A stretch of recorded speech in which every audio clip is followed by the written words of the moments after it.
life on other planets. Dr. Edgar Mitchell says there is a worldwide conspiracy to cover up. Edgar Mitchell est né à Roswell. Edgar Mitchell is hitting the limelight. Dr. Mitchell, 77 years old, was on a radio interview in Birmingham, England. I mean, you realize this is the story of the century. I mean, that's better than a little bit of water on Mars. The UFO phenomenon is real. Whoa! former NASA astronaut Edgar Mitchell talking to the completely overwhelmed and astonished Nick Margerison on a little-known British station, Kerrang Radio. There's not much question at all, but there's life throughout the universe. We're not alone in the universe at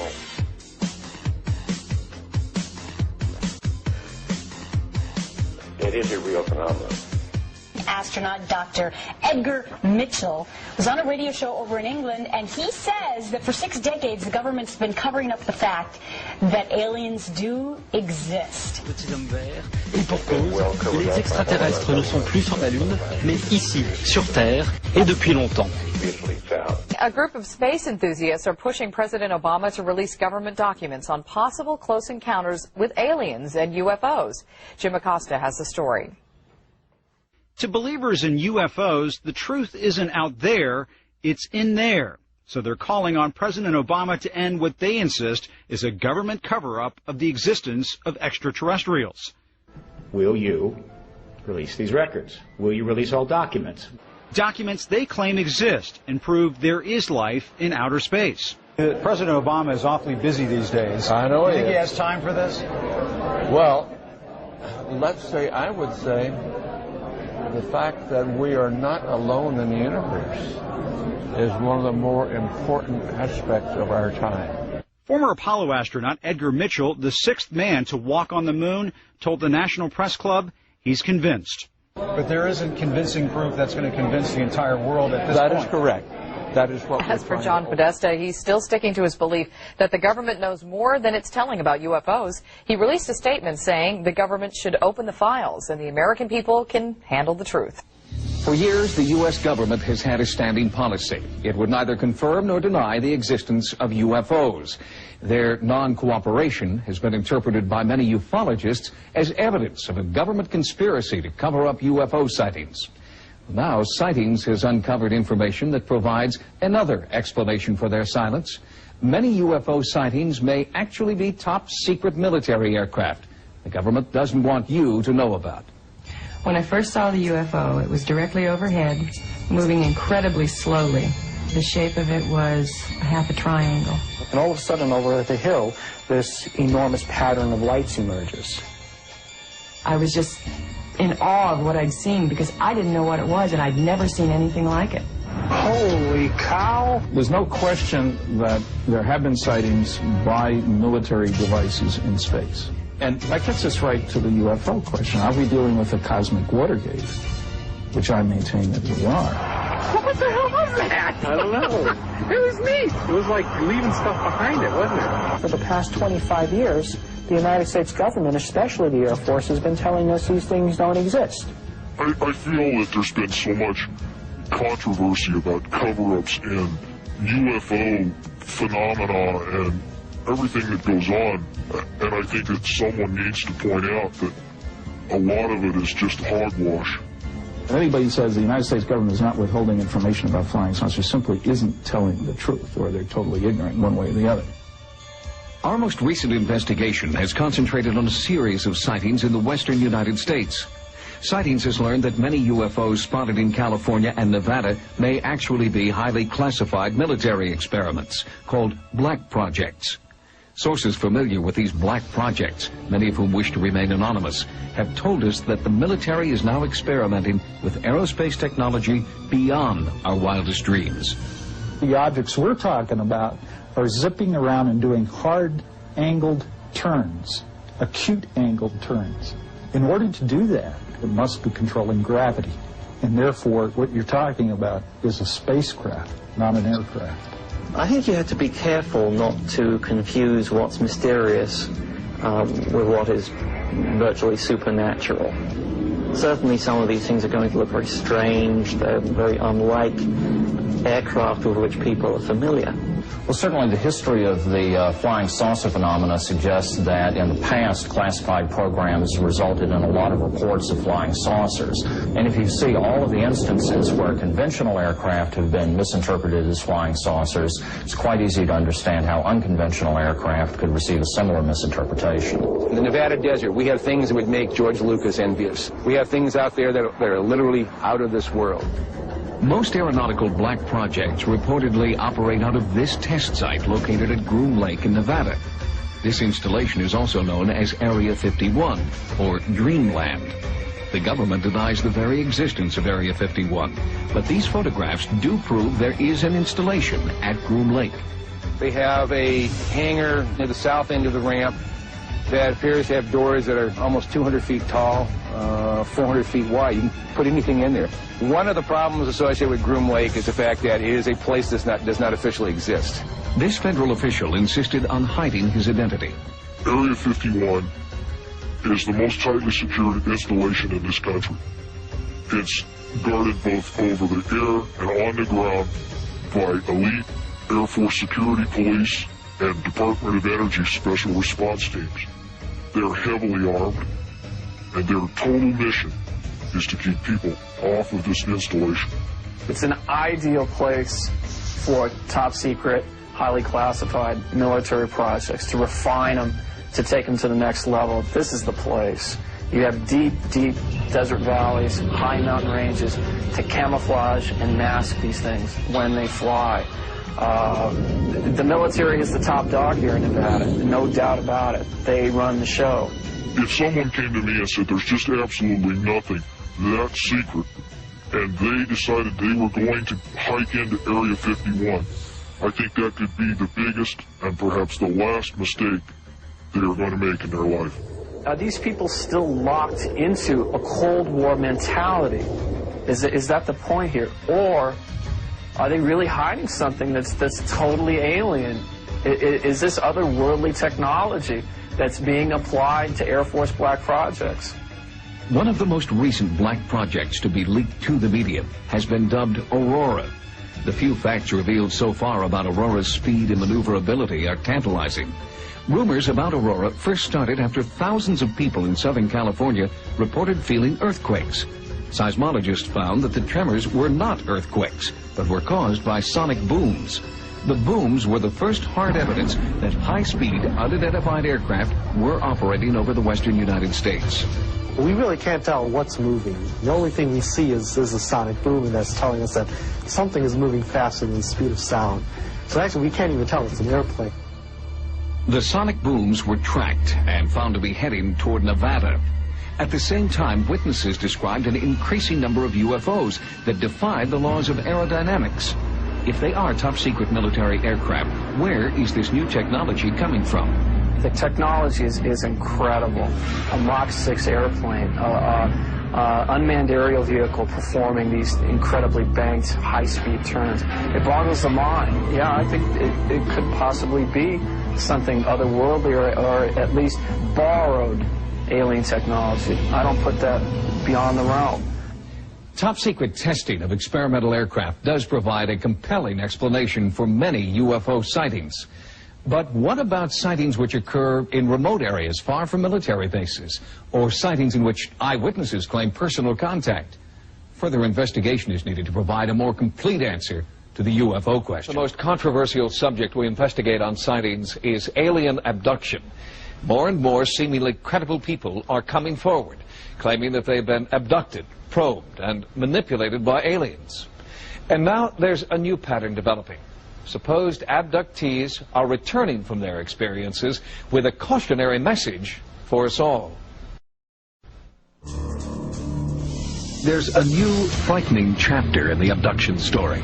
Many abductees are claiming that their alien captors send them home with apocalyptic predictions about life on Earth. It's a terrifying conclusion to an already horrible ordeal. I'm on my back on the bed, and she's at the foot of my bed, and she's doing something to me. We had this flashback of being on this table, being surrounded by these beings. I don't know what she was doing. She had some sort of an instrument in her hand. Little gray guys with big dark eyes, and one of them's putting a needle in my neck. Until recently, the story would end there. But now abductees are returning with more than horror stories. They feel they are intergalactic messengers who must deliver dire predictions. This new mission intrigues Harvard professor John Mack. This Pulitzer Prize-winning psychiatrist at Cambridge Hospital is now treating people he calls experiencers. In his new book, Abduction, Mack presents 13 case histories. I thought this is crazy. I mean, I thought this is not possible. I'd seen many, many cases and worked for 2 years before I said, look, there's a mystery here. I can't explain this. There's something like what they're saying seems to be happening to them. You actually have seen them in your room in bright sun daylight. What did you see?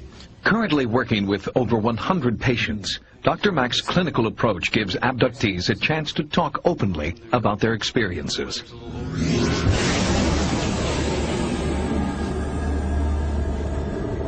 I would have experiences that were so real, that were so lucid, they were every bit as real as me talking to you now, and yet I would dismiss them because they were so out of context.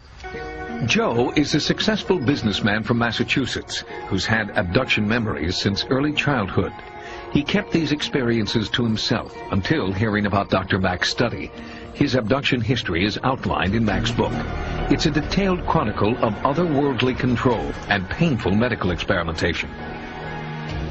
They put something up my nose, and it was very disarming.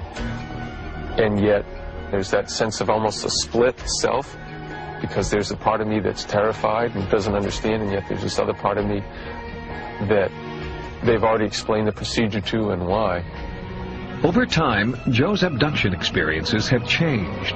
In an extraterrestrial version of the Stockholm Syndrome, he has less fear and has begun identifying with his captors.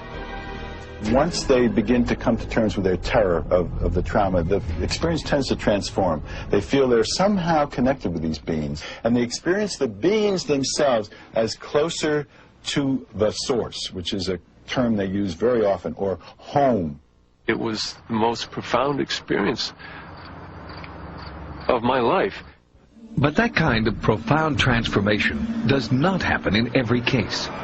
The first being that I ever saw consciously in my entire life was sitting right here. Diane, a software test engineer, is also a patient of Dr. Mack's. She's documenting her encounters with these watercolor pictures. This picture was in the fall of '92. It took place here in the house, and I woke up, started to pivot around, found I couldn't move, and something released, and I said I could move. I scanned the room, just about to give up, and I see a small gray female being sitting there just waiting for me to spot her. And then she, I don't know whether she flew or what, but she sure came across the bed fast, right up to my face, and stared right like this. Although the experiences don't fit our notions of reality, there's no reason to believe that they're not telling the truth, or that something occurred to them that is real and they're telling it truthfully. To corroborate these personal beliefs, Dr. Mack searches for parallels among abduction stories. The most common thread, and ironically the most extraordinary, involves reproductive experiments. Sperm samples taken from the men by a cup put over the penis, some kind of vibratory energy that causes an ejaculation. Eggs taken from the women. Something is done between the egg and the sperm, which may be reimplanted in the woman in a subsequent abduction. Then that will be taken, the fetus will be taken from them at a later time. That's their experience. I flew out the window like a sucking, vacuumed out feeling with all the air pushed out of me. I ended up on a craft, laying down on a table, and next thing I know, I see a child. One of those ugly little gray things is holding a child up, and I said, no, that didn't come out of me. At the end of that experience, I blacked out and came to standing on this platform, and I was not home anymore. I was somewhere else. I don't know where this was. I felt like I was on a ship. The emotion is so appropriate to a real experience. Dreams don't operate like that. Fantasy isn't like that. Trauma displaced from some of the source isn't like that. It isn't just a traumatic story. It's a complicated, consistent narrative that operates clinically altogether like a real experience. The complicated, consistent narrative Dr. Mack's patients describe always has a beginning, middle, and most recently, the same exact ending. Before they are returned home, the abductees are warned about an impending apocalypse, unless all people on Earth drastically change their way of thinking. We are told that the human experience, the human race, as we have known it, is becoming, or soon to be, non-viable, not extinct. It can't survive. My own sense of it, and this is like purely speculative, is that we are also being given a choice to change our ways. In other words, we were here to shepherd or steward the earth, be responsible for a higher consciousness, and what we've become so far from the Creator, so distant from the source, that we have treated the earth like it was our property, and we are apparently a malignancy at a cosmic level now. The message is, wake up, grow up. The sandbox that you're littering is not your own. That you are not alone. That you don't need to feel the sense of isolation and separation that you have felt. That you're part of a bigger community. According to a recent Roper poll, 1 in 50 American adults exhibits at least 4 out of the 5 most common symptoms reported by alien abductees. That's a staggering statistic, because it seems to indicate that 2% of our adult population is experiencing something for which no one has a conclusive explanation. The variety of witnesses of UFOs is endless. They include military personnel from the Air Force, Navy, and Marine Corps, radar specialists, aeronautical engineers, airport traffic controllers, astronomers, FBI agents, state, county, and city police, pilots and crews from American, United, Eastern, Pan American, Northwest, Western, and TWA were also on the list of witnesses.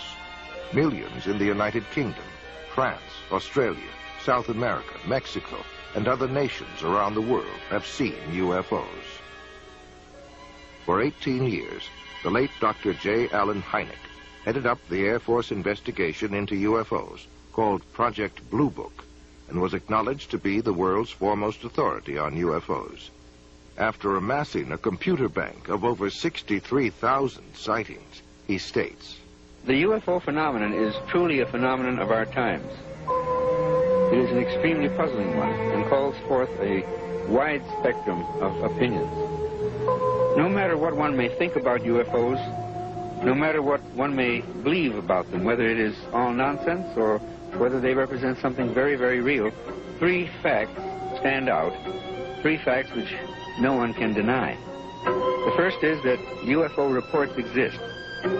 Secondly, that UFO reports come from all over the world.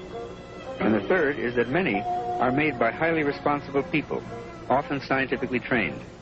We scientists have no positive proof yet of the origin or even of the reality of these strange reported craft. But we do know that the reports themselves are very real. To find the answer to this magnificent scientific puzzle, the UFO phenomenon, we need to approach it with a truly open mind so we can explore all possible avenues of explanation.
and sired children from them.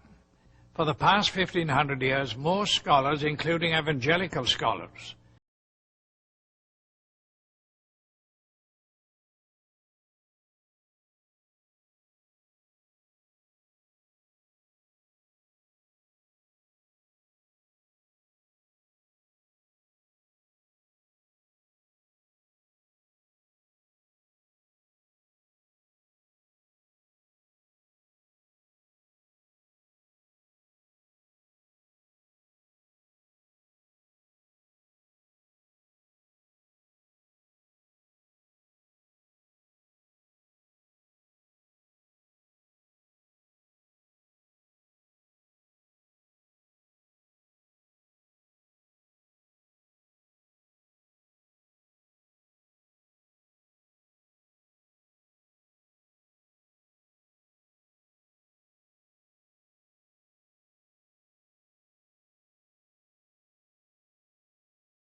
God came into the daughters of men, and they bore children to them.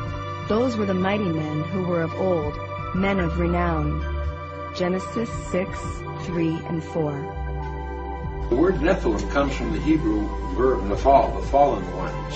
They are the hybrid offspring of the Benaiah Elohim, the sons of God. It's a technical term, Hebrew term, used of angels. And these fallen angels cohabited with human women and produced a hybrid offspring. It was part of Satan's strategy. This view of Genesis chapter 6 and all of that is not free of controversy today. However, that is the view that was embraced by the ancient Hebrew sages. That is the view that is substantiated by the ancient rabbinical writings. That is the view that was accepted by the early church. When the Hebrew scriptures were translated into Greek, the language is even more specific. And so this idea that they were somehow just a leadership or sons of Adam or something were contrived arguments that emerged in the 5th century, so-called lines of Seth idea. Emerged in the 5th century, so-called lines of Seth idea. And that's still taught in many seminaries. The problem with it, it's not biblical. Because in the New Testament, it even confirms this. Both Peter and Jude make reference to this, clearly talking about these angels that went after strange flesh, that abandoned their previous clothing. They disrobed from their previous existence to indulge in this, what shall I call it, chicanery. This event was echoed in mythologies everywhere as the age of the Titans and demigods, the same way that the UFO phenomenon is echoed in our fiction.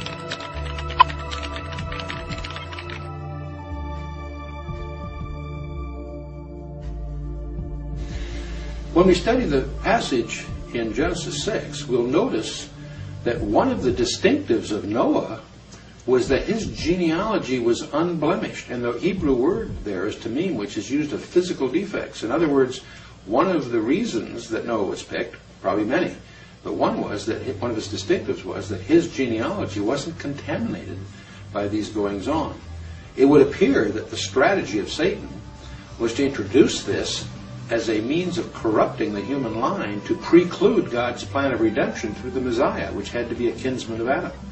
The parable of Jesus that I count as foundational for Satan and evil is the one where Jesus says the kingdom of heaven is like a man who owned a field and sowed good seed in it, had his servants go sow good seed in it, and then by night an enemy came and sowed weeds in the field and then went away.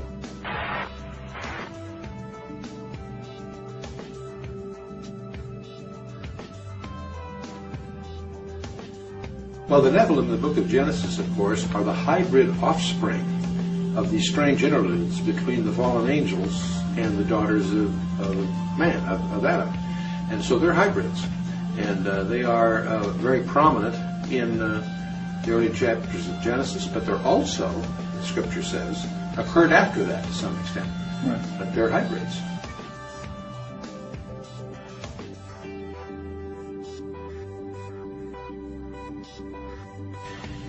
As we study the passages in the Bible that describe what we call the end times, it's interesting that one of the characteristics that shows up in Daniel 2 is that it says they will mingle themselves with the seed of men. The prophetic dream of Nebuchadnezzar gives us an astonishing detail concerning end times.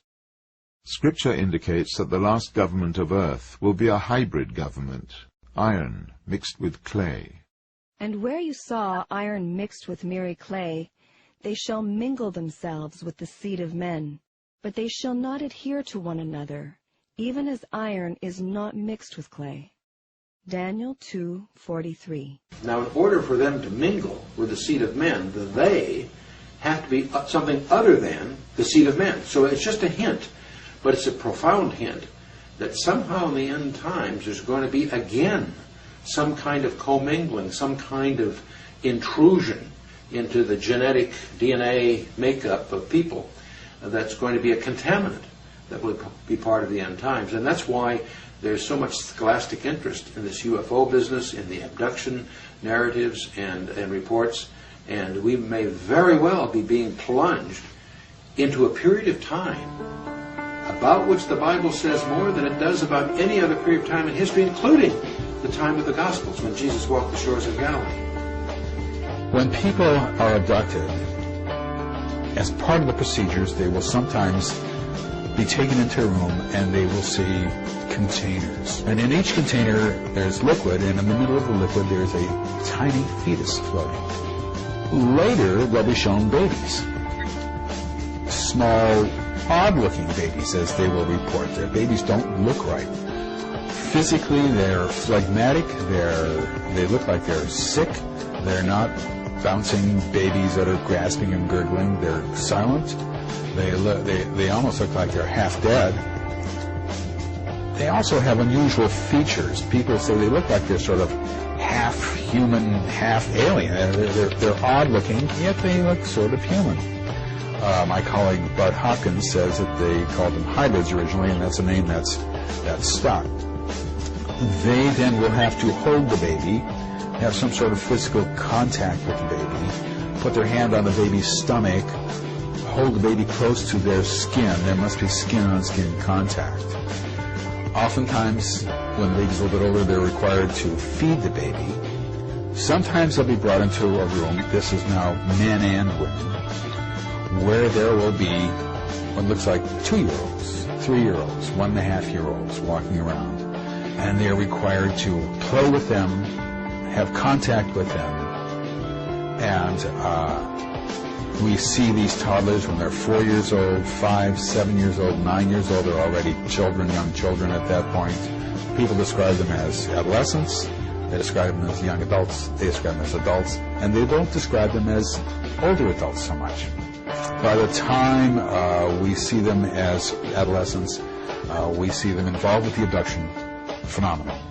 Performing tasks, they have jobs to do, they're part of the world of abductions, going about their business, doing what's required of them. Let's remember that when Jesus briefed 4 disciples in his confidential briefing on his second coming, he opened his discussion and he closed his discussion with the urgent admonition, let no man deceive you. We need to understand that the characteristic of the period that we're being plunged into is one of deceit, one of very clever misguidance by the enemy. We do have an enemy. He's very knowledgeable, very resourceful.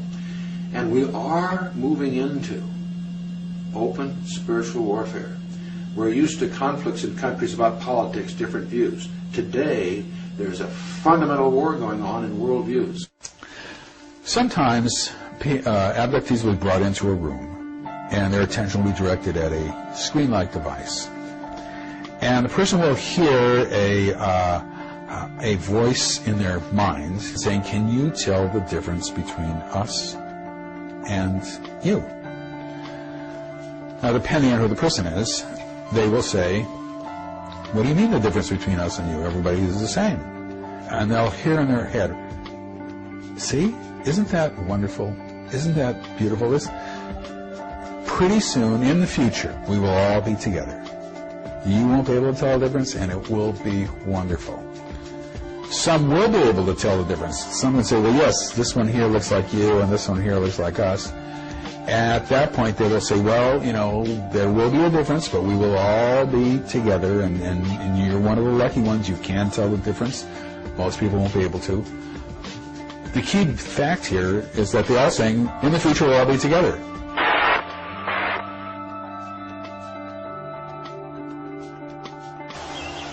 As you follow the progress through the centuries and you see how the power structures have changed, it has been going more and more towards an economical power structure to control the world with money.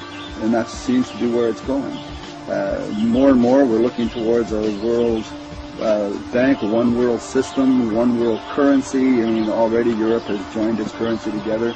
North Americans are thinking the same way. So this is really the work of Satan. This is his way of getting command and control over the entire world. As we deal with the end-time scenario in the Bible, one of the dominant players is a world leader. In fact, it's 2 guys working together, but it's a world leader that is going to successfully unite the world into a one-world religion. He's going to exalt himself above all that is called God. That includes Allah as well as the Jews and the Christians. He somehow is going to deceive the whole world. He's the most popular guy that's ever come along.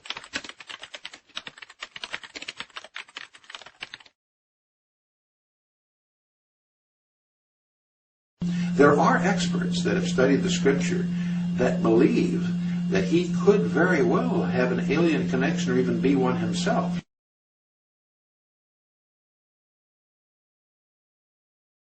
The involvement of these alien entities may be a far bigger factor in the climax that the Bible portrays than most classical scholars have really been sensitive to. Seven, go ahead.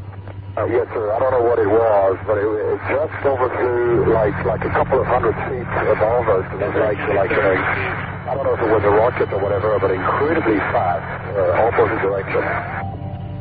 In the opposite direction? Yes, sir. And the time was, 2107. It was too fast to be an airplane. Okay, thank you. Houston 986 Boston Center. Center maintain flight level 18.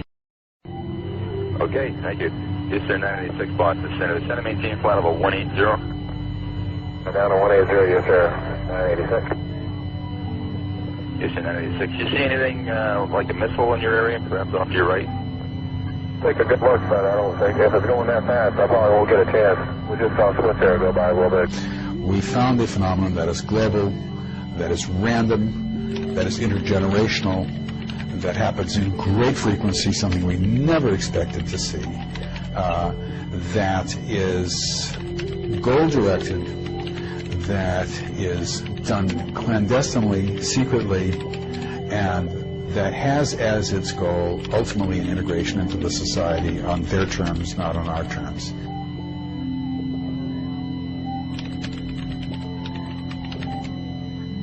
And I think that there's not a lot we can do about it, unfortunately.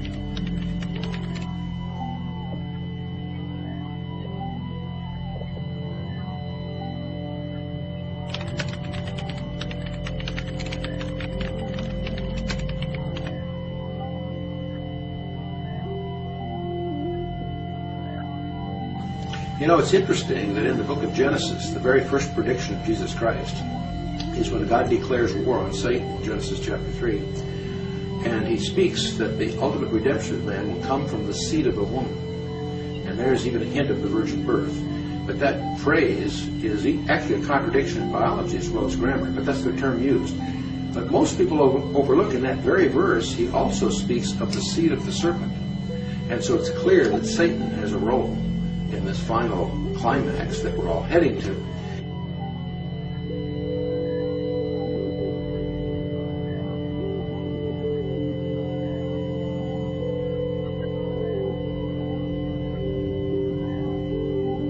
What we think is going on here, because eggs are taken and sperm is taken, that they are joined together in vitro. They are joined together outside, and at that point, either DNA is added or the fertilized egg is altered in some way. And when that happens, we posited that you're going to get a bell-shaped curve, that some are going to look really alien, some are going to look really human, and most are going to be in the middle. What we've also learned is that what they then do is take the DNA from one of these hybrid children and inject that into the embryo, and then you get a skewed bell-shaped curve where some of them look alien, a lot look in the middle, and a lot more look a lot more human. Then you take DNA from that generation and do the same thing, and you keep doing it over and over and over again until pretty soon you get hybrids that look very human. There's slight differences, but very human. And that is in fact what we have been seeing, much to our amazement and chagrin. But in contrast to stories from the ancient world, which produced giants, sexual contact between aliens and humans is absent. Perhaps this time a different strategy is at hand. I now believe that this is a kind of integration program into the society. As a program, it is being done for a reason. It is goal-directed, and it had a beginning, a middle, and it's got an end. They are doing this for a reason. That's critically important to understand. Not only that, this is clandestine. It is secret, and it is secret for a reason. I've been involved with studying UFOs and abductions for over 40 years, and it was always kind of thrilling and exciting. Now it's depressing and fearful, and it's not something that I enjoy hearing.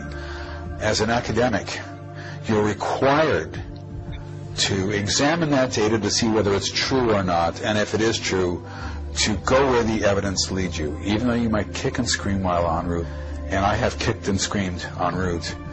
But as an honest academic, you're required to do that. And as a historian, you're required to do that especially. And that is where it has led me, and it has led me into areas that I don't want to go. Not only that, it's embarrassing to talk about this. I understand how completely insane it sounds. I am fully aware of my words, of what I'm saying, and the effect that this has on people. Oh, this is just nuts. And I understand that. But in order to be academically honest, I must say it nonetheless, even though it puts me in a very bad position. I just wish that other people in the scientific community would at least learn a methodology of studying this phenomenon. They haven't done that, and it's not going to happen, from what I can tell. I mean, I can't tell the future, but the chances of that happening are very remote now, because we have looked at every conceivable kind of psychological explanation, and none of them. Lo estamos viendo en el FLIR. Es un objeto luminoso. Lleva rumbo contrario a nosotros, pero no nos deja. Está 2 millas atrás de nosotros.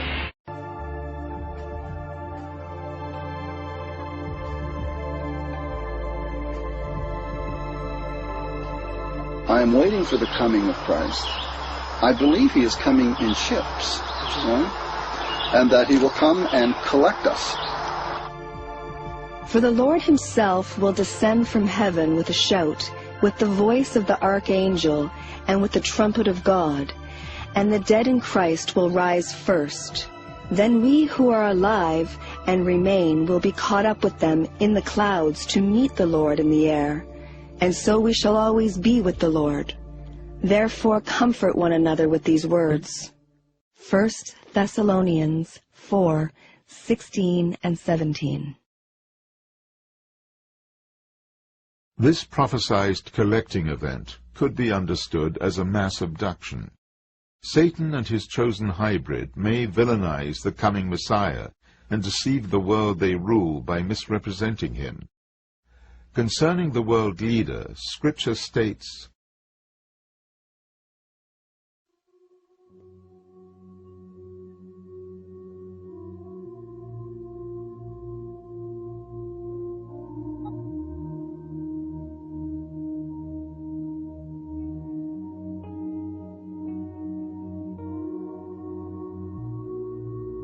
Some of the passages that puzzle me the most in the Scripture, it describes that the whole world is going to go to war against God. Now, I can understand the world rejecting God, I can understand the world not believing God, but somehow it's always been hard for me to visualize the world mustering its resources to go to war against God. And yet that's clearly what it says in Psalm 2 and a number of other places.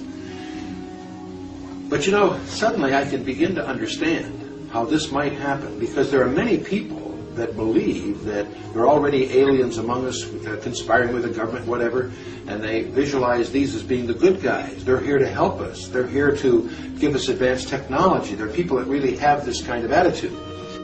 One of the other procedures that people describe is a certain kind of staring procedure, where a person will say that they're being looked at, and I'll say, well, what do you mean being looked at? Do you mean they're just looking you over, you know? I'll say, no, he's looking at me very closely. And I say, well, where is he looking? Is he looking? These are purposely misleading questions. Is he looking at your abdomen? Is he looking at your stomach? Is he looking at your knees? You know, where's he looking? No, he's looking at my face. I say, well, is he looking at, you mean your chin? He's looking at your chin? No, he's looking at my eyes. And I'll say, well, how far away is he from you? Oh, his forehead is touching mine. I'll say, well, can you close your eyes? No. Can you look away? No. And they're being stared at a distance of maybe an inch, 2 inches, sometimes forehead touching forehead. What this is some sort of neural engagement. And people can see and imagine things that are going on in their brain practically. They can almost understand which neurons are being innervated as they're hooking into the optic nerve and using that as a conduit to go into other neural pathways and innervate specific anatomical sites within the brain. People see images in their mind when this happens. They will see images of horrible events, catastrophic events happening, the Earth breaking in two, nuclear war, a meteor hitting. In this imaging that they're going through, they will have a job to do or tasks to do. Now, the reason I could think this is because there were other kind of neurological events that were happening to them that they kept describing these, where they would have to sit at a council and perform certain tasks almost electronically or with their, or have to do something with their eyes. They would have to look at a specific situation and change it with their eyes, or there were all sorts of things that they had to do, all of which had something to do with neurology. Their eyes, or there were all sorts of things that they had to do, all of which had something to do with neurology.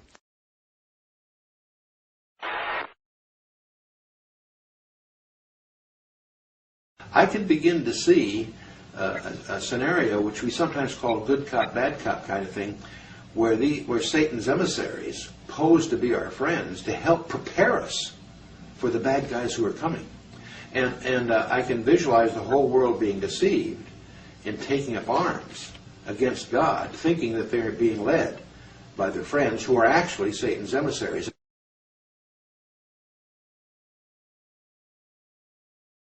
Eventually, they began to talk about how in the future they would have these certain tasks to perform, and they had to make sure that they performed these correctly. And we began to realize that from the time they were children all the way up through adults, they were being trained over and over again to obey eventually the signal when it was given for them to do certain tasks that they had to perform in the future.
They appear to have the ability to materialize and dematerialize without a trace.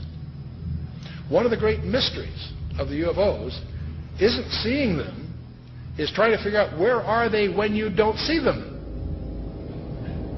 Some people say, well, they're from another galaxy. Most physicists will debunk that for lots of reasons. They seem to pose that way, but for lots of, if they came, if there are that many coming from another galaxy, you think you'd sense the traffic. We'll come to that with some more reasonable explanations, and you're going to discover the two top researchers in the last century, really, is Jacques Vallée, France, and J. Allen Hynek, the American. Now, J. Allen Hynek was head of astronomy at Cornell, and he set out to debunk this nonsense about UFOs, and he became one of the most ardent, competent, balanced researchers in the trade. J. Allen Hynek, he died a few years ago. Both of these respected researchers came to the conclusion that they're not intergalactic. For lots of physics, there are a lot of physics rebuttals to that conjecture. They both argued that these things are demonic. Their term. They've written many, many books. You can check them out. These are not religious people. They're not people with any kind of personal agenda. But they came to the conclusion that these things, on the one hand, and by the way, we take for granted that we strip away the nonsense and the hoaxes, set that aside. There's tens of thousands of files you have to wallow through. When you cut through all that, there's still a core group, a substantial core group of real events that need explanation. And so on the one hand, they exhibit physical properties on the one hand. On the other hand, they also violate all physical laws. And so the conclusion that both J. Allen Hynek and Jacques Vallée and others have come to is that they're hyperdimensional, that somehow they come from another dimension periodically. But both of them came to the conclusion that these creatures are hyperdimensional. They're not from some other galaxy. They also both concluded they're hostile because they pretend to be something they're not.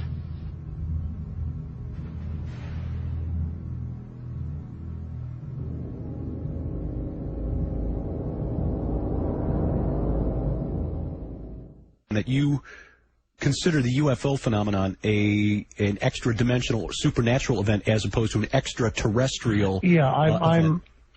I'm definitely more in that camp. I believe they're interdimensional, and of course I believe that they're the manifestation of fallen angels, whose literally their wings were clipped.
people in Africa saw a meteor.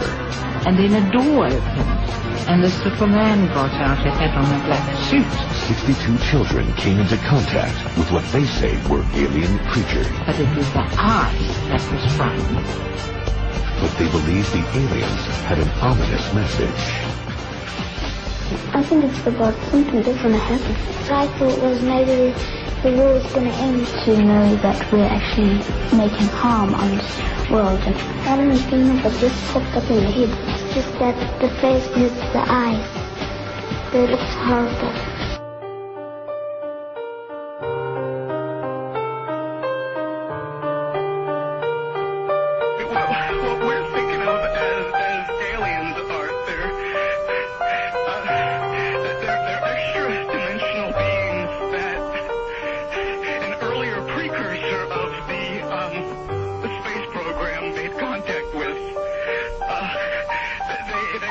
What they claim to be. They have infiltrated a lot of aspects of the military establishment, particularly the Area 51.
I don't mean to interrupt you, but doesn't this make sense? I mean, if in fact there are extraterrestrials and they're buzzing our planet, why wouldn't we want to take steps to defend ourselves from them should they turn hostile? As a military strategist, as a person who worked on the MX missile, which I did later, he said you will find that there is going to be a spin to find some enemy against whom we have to build space-based weapons, and now we should expect the spin, because he said part of the formula for the intelligence community is if they might have a weapon, then we have to consider that they do have these weapons. So now they do have these weapons, so now we have to build these weapon systems, and that's the formula, except that it's all based on a lie. Hear that? There's something down there, and it's moving.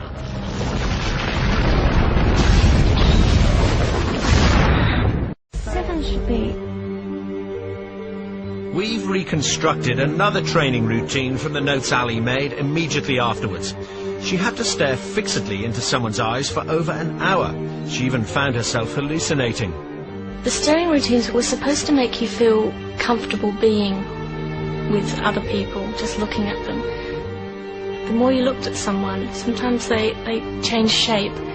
They grew scales, became like a lizard, or changed from negatives to positives. It was a really strange experience.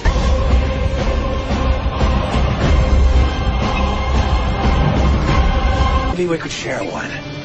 You know, they'll be doubling up the rate this city's inhabitants are losing their minds. This city just showed you that it's full of people ready to believe in good. Until their spirit breaks completely. Until they get a good look at the real Harvey Dent. Huh? And all the heroic things he's done. You didn't think I'd risk losing the battle for Gotham's soul in a fistfight with you. No. You need an ace in the hole. Mine's Harvey. What did you do? I took Gotham's White Knight, and I brought him down to our level. It wasn't hard. See, madness, as you know, is like gravity. All it takes is a little push.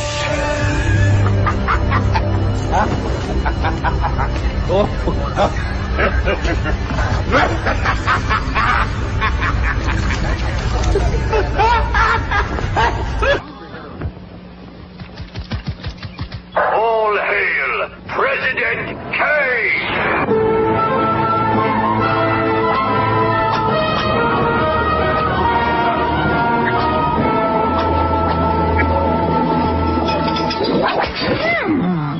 I don't understand why we have to build a ray gun to aim at a planet I never even heard of. Don't blame me. I voted for Kodos. Go!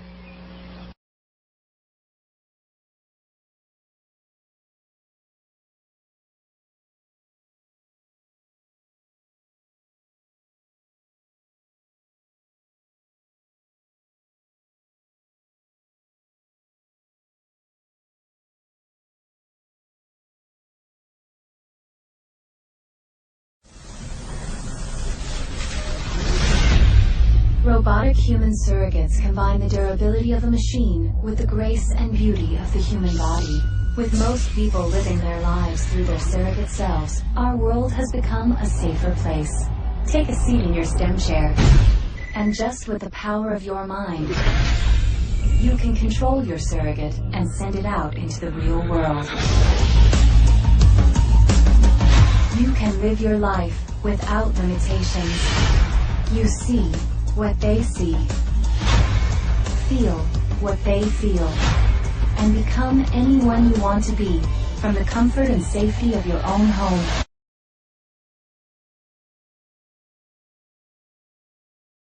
Welcome back to the NutriMedical Report with Freeman. And of course, Freeman, you're very popular when you come on the program. We have you on at least twice a month because some of the perspectives you have really do transform people's way of looking at the world. And the worldview is part of the solution. If you don't have a transformation of your worldview, you can't figure out what is happening and why. Please tell us more about all these blue things. Well, people need to catch up, definitely. They think that they're still living in the 1940s, and in some ways that's the truth. You know, we are moving into what I think is another world war. What I've been looking at is the blue beam, blue brain, blue book connection. And what we've got going on right now, and Avatar is a perfect example of this in the media mainstream, the new movie, which has to do with mind uploading technology and cloning. Right, and of course Ray Kurzweil, one of the leading transhumanists, lots of different patents, by the way. This is a very smart man. Anti-aging is coming, and of course one of the things that he's pushing is the idea that you can translate your human consciousness and then put it literally as an avatar into another being, whether it's transhuman, meaning like a hybrid of these humanoids from this planet Pandora with human DNA, or a human transhuman where they've uploaded genes from various animals. And we're on the verge of this. I mean, the fact is that in secret and underground facilities around the world, transhumans exist today. Not in some movie studio in a lot in Los Angeles or one of the other studio lots up in Burbank, but in actual reality. And when you take the name of the creatures that they had on the planet Pandora, the Na'vi, and you bring that over to the Tarot, into the Kabbalistic explanations, Na'vi equals death lovers. And that's what it would be in a Tarot sense, Na'vi, which goes to 6 and 13, which takes you 6 being the Christ number and 13 the goddess. So we're back to a hermaphroditic symbol and just the simple name of the Na'vi race that they are cloning. This is interesting. It's coming out at the same time as the Green Agenda of Copenhagen, just weeks before, and the announcement of this movie, which is talking about these evil, vile humans that want this precious mineral below this sacred tree in their forest of their world Pandora. So give us some more insight, please. Okay, well, in the concept of the mind uploading or mind transferring technology, this is something MIT's been working on, and one that I've been following is Henry Markram, who runs the Blue Brain Project in Switzerland. Now, as he was discussing, and I found it curious that his technology failed him as he was giving his lecture, but the Blue Brain Project is trying to recreate a rat brain, which brings me back to Battlefield Earth with John Travolta and L. Ron Hubbard. But they need 500 petabytes. Now, a petabyte is 1,000 terabytes, so we're looking at 1 million megabytes. To 500 petabytes to be able to create a rat brain, and then hopefully a human brain as they move up the spectrum. Well, the thing is that Henry Markram, with his Blue Brain Project, is consistently saying that he needs $1 billion to get the computer technology to be able to do this. But when we realized that CERN had created this fiber optic direct line called the grid, and the grid has coupled 200,000 computers together to make a new World Wide Web, as it were, although not for public consumption. You're talking about the SuperNet, in other words. We're not talking about the World Wide Web the public knows about. We're talking about the grid, which is 100 megabytes, 100,000 megabytes or a terabyte per second transfer rates through the supergrid, through fiber optic networks laid around the world. And so when we find out that the grid was moving from petabytes to exabytes, now exabytes, when you realize how large this is, it's 1 quintillion bytes.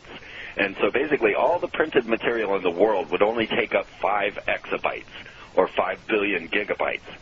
And we're seeing the grid move to this level, to 5 billion gigabyte spectrum. That just opens the door for AI technology and the creation of the human brains and mind transferring technology. So when many people aren't watching is CERN with the grid. They can create a sort of simulation of mind transfer, but here I'm going to give some information that's, if you want to call it spiritually or otherwise classified.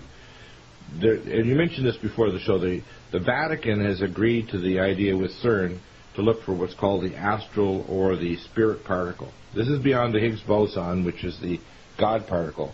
And they know that, for example, the higher dimensional planes are real worlds. In other words, above the dimensional planes of the fifth dimension, there are 6, 7, right up to the 7 dimensions of spirituality. That is what we call the dimensions of negentropy, or the dimensions of order. In other words, the spirit dimensions literally imprint and create order within the dimensions of chaos that we exist in, our physical bodies here, the 5 lower dimensions. And if they can get the technology, you see, people know this if they had a near-death experience. There's a thing called connecting you. It's in the Bible. It's called the silver cord.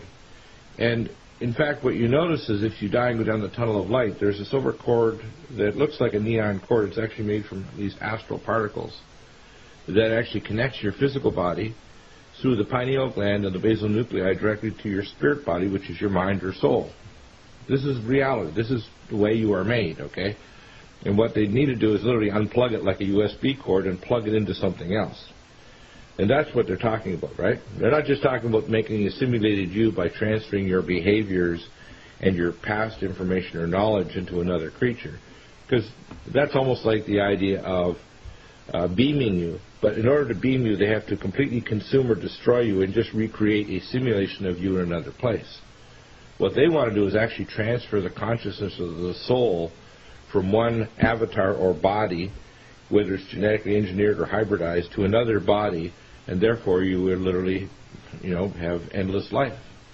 Yeah, this was initially announced by Pravda, which of course is a KGB propaganda arm, but the Russian newspaper Pravda announced that they would be able to transfer your soul, they put in quotes, essence into an e-body or an electronic body that you could walk on the bottom of the ocean or onto another planet. When they announced this, they were saying that they had just moved into the ability to bring this about and would be able to transfer your soul via radio frequency waves, which, of course, when we start looking at things like Sura, HARP, or the ISCAT facilities, we're looking at the possibility, if you guys remember, the ISCAT was used to send a Doritos commercial off to Alpha Centauri. So we're talking about the possibility of transferring yourself into another solar system. Yeah, that's pretty strange stuff, but people may find this far out, but the level of science and technology is eons ahead of anything that people can imagine, let alone understand. So we'll be back in a moment to the NutriMedical Report. I guess we've talked about this, Freeman. The real issue is, if you wanted to divide it, not on political or religious or other lines, it is the hivers and the non-hivers. The hivers are these, the best term would be the transdimensional Draco-reptilian serpents of hell, the Nephilim, who want to hive us all, just like the movie Star Trek, and the non-hivers want to reinforce the fact that we're created independent and autonomous spirit beings inhabiting or connected to fleshly bodies in the lower dimensional planes, working out and understanding the nature of what we are and our Creator. And the powers that be, the PTB, are all occultists that run every government, every religion, every organization, every university.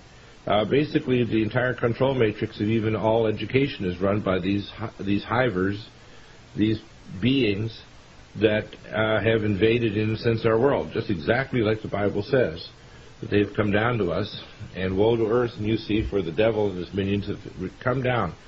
The masters of the Lord of Chaos himself, Lucifer, the one who says he's the light bringer, in fact, brings darkness and control, and brings his version of order out of chaos, when the only order that can come out of chaos has to come from the higher spiritual realms and reflect the glory of the Creator God. And that's what the problem is, that people don't understand this. The religions don't understand it.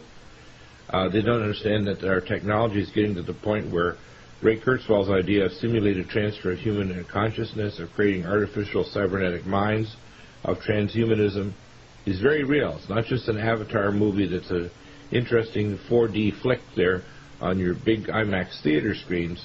These things are coming at us at an enormous pace. In fact, the government's called NIBC, Nano Information Biocogno Program 2020, which is only now 10 years away, plans to have cybernetic armies that are wired directly to battlefield matrices, or transhuman warriors that you literally don't want to see, because these are right out of the bowels of hell. A female template with genetics transferred from animals, wired and covered with nanotech body armor, and their thoughts directly connected to actuating weapon systems, even from satellites or remote-operated drones. So people say they can't do it.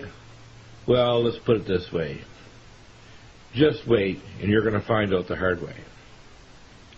That's very true, and I think we're getting very close to that point. I think World War III is imminent. What I'm looking at right now, and a lot of this goes back to William Bramley's book, The Gods of Eden, and he discusses the custodial gods, as they were, the Nephilim, and how their religions have spread throughout time, and how they are used to bind the soul to the body. and that is part of the method of what they are doing, is trying to convince the mind to agree that it is part of the body.